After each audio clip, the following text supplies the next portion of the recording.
बिस्मिल्लाहिर्रहमानिर्रहीम। इय्याका नअबुदु व इय्याका नस्तईन रब्बि ज़िदनी इल्मा। 15वां बंद है जी के बुत सनम खानों में कहते हैं मुसलमान गए, है खुशी उनको कि काबे के निगहबान गए। मंज़ले दहर से ऊँटों के हदी खान गए, अपनी बगलों में दबाए हुए कुरान गए। खंदाजन कुफ्र है एहसास तुझे है कि नहीं, अपनी तौहीद का कुछ पास तुझे है कि नहीं।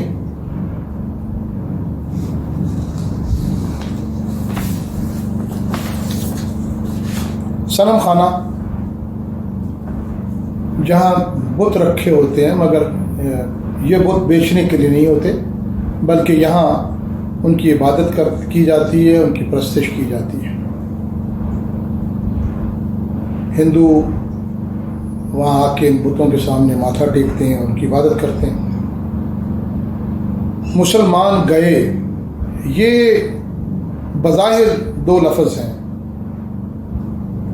लेकिन अगर इसका मफ़हूम पे गौर किया जाए और अगर इसकी तशरीह की जाए और अगर इसको फैलाया जाए इसको फिर तो उस पर पूरी किताब लिखी जा सकती है।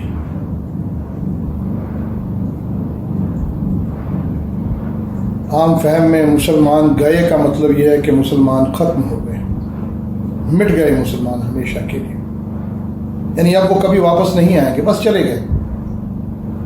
और ये याद रखने की बात है कि ये सब बातें कौन कह रहा है, ये बुतों से कहलवाई जा रही हैं। वो नारे मारते फिर रहे हैं, खुश हैं कि देखा पहले इन्होंने हमें निकाल दिया था बाहर, पाश कर दिया था, पहले हमें मक्का से बाहर फेंक दिया था, खाना खुदा से निकाल दिया था, अब ये निकल के भाग गए हैं। कुरान अपनी बगलों में दबा लिया इन्होंने।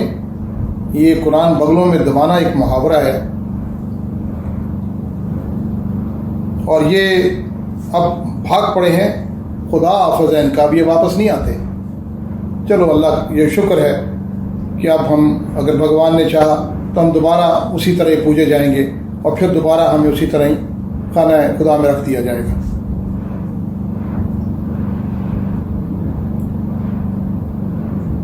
मंज़िल दहर, दुनिया की एक मंजिल या मकाम। हदी, हाँ ये थोड़ा सा इस पर एक्सप्लेनेशन आपको दूंगा।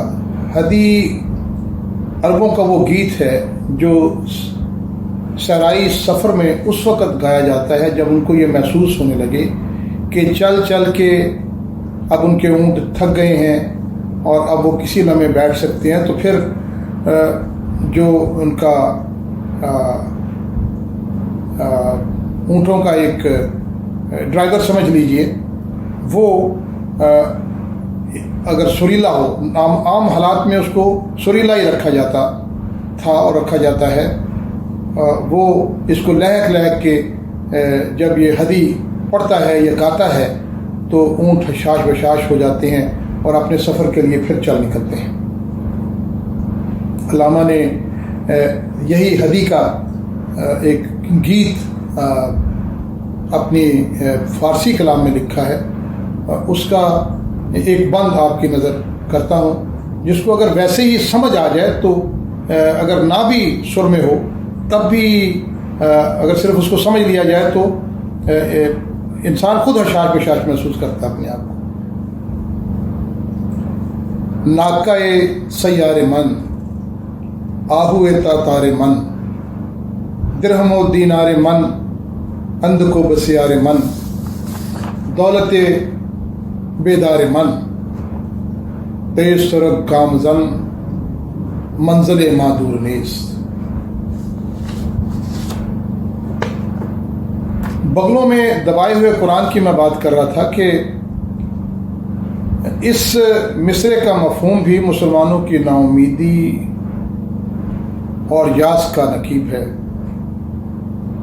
लेकिन चूंकि ये मिसरा मैं पहले जैसे अर्ज कर चुका हूँ कि बुतों से करवाया गया है, इसलिए वो एक दूसरे को मैं अर्ज कर रहा था ना कि वो मुबारकबाद दे रहे हैं कि चलो अच्छा हुआ, بڑے بے آبرو ہو کر تیرے کوچے سے ہم نکلے، یعنی اچھا ہو گیا یہ ذلیل و خوار ہو کے بے آبرو ہو کے یہاں سے نکل گئے۔ کون؟ مسلمان۔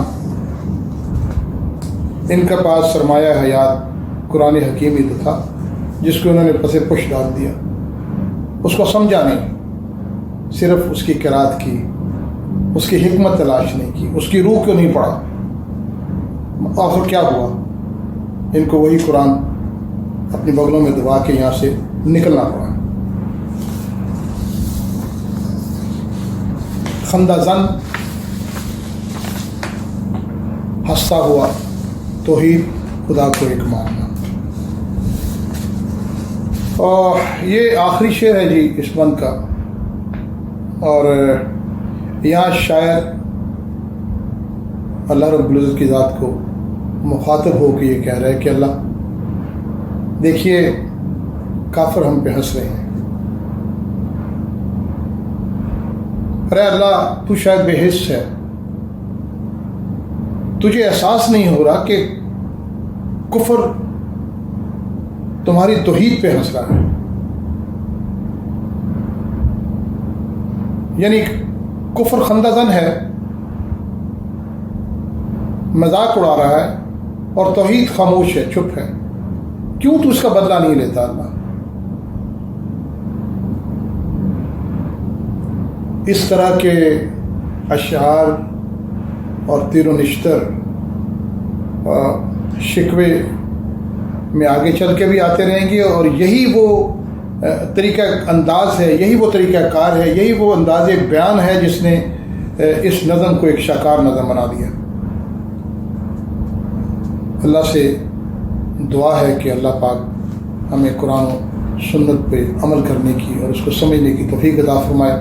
اللہ رب العزت سے یہ بھی دعا ہے کہ اللہ پاک ہمیں کلام اقبال کو سمجھنے کی اور اپنانے کی توفیق عطا فرمائے۔